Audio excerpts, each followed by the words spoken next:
Hi friends, ఈ రోజు April 25 తేదీ మదనపల్లి టమోటా మార్కెట్ విశేషాలు, ధరలు తెలుసుకుందాం. ఈరోజు మదనపల్లి మార్కెట్లో టమోటాలు పెరిగినాయి. ధరలు మళ్లీ స్వల్పంగా తగ్గినాయి.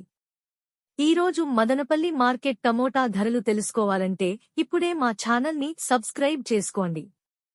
ఇంకా మా ఛానల్ని ఎవరైనా సబ్స్క్రైబ్ చేసుకోనట్లయితే వెంటనే మా ఛానల్ని సబ్స్క్రైబ్ చేసుకుని పక్కనే బెల్ బటన్ నొక్కండి. ఇప్పుడే ఈ వీడియోను పూర్తిగా చూడండి. మదనపల్లి మార్కెట్లో టమాటా ధరలు. ఫస్ట్ క్వాలిటీ టమాటాలు మార్కెట్లో ఒక బాక్స్ 70 నుంచి 110 వరకు వెళ్తున్నాయి.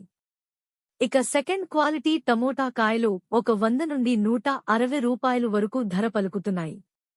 ఇక టాప్ అండ్ టాప్ క్వాలిటీ ధరలు ఒకసారి చూసుకుంటే 140 నుంచి 210 రూపాయలు ధర పలుకుతున్నాయి. ఓవరాల్ గా మార్కెట్లో ఈరోజు ధరలు ఒక 100 నుంచి 150 రూపాయలు వెళ్తున్నాయి. ఇక టీవీఎస్ మండీలో మంచి క్వాలిటీ టమాటాలు వేలం పాటలు పూర్తయ్యేసరికి టాప్ అండ్ టాప్ ధరలు 110 నుంచి 200 రూపాయలు వెళ్తున్నాయి. ఇవి మదనపల్లి మార్కెట్లో టమాటా రేట్లు. మా ఈ వీడియోస్ కనుక మీకు నచ్చినట్లయితే మా ఎన్బీకేర్ ఛానల్ని ఇప్పుడే సబ్స్క్రైబ్ చేసుకోండి, లైక్ చేయండి, షేర్ చేయండి. ఎన్బీకేఆర్ ఛానల్ చూసి ఆదరిస్తున్నందుకు మీ అందరికీ పేరుపేరున హృదయపూర్వక ధన్యవాదాలు.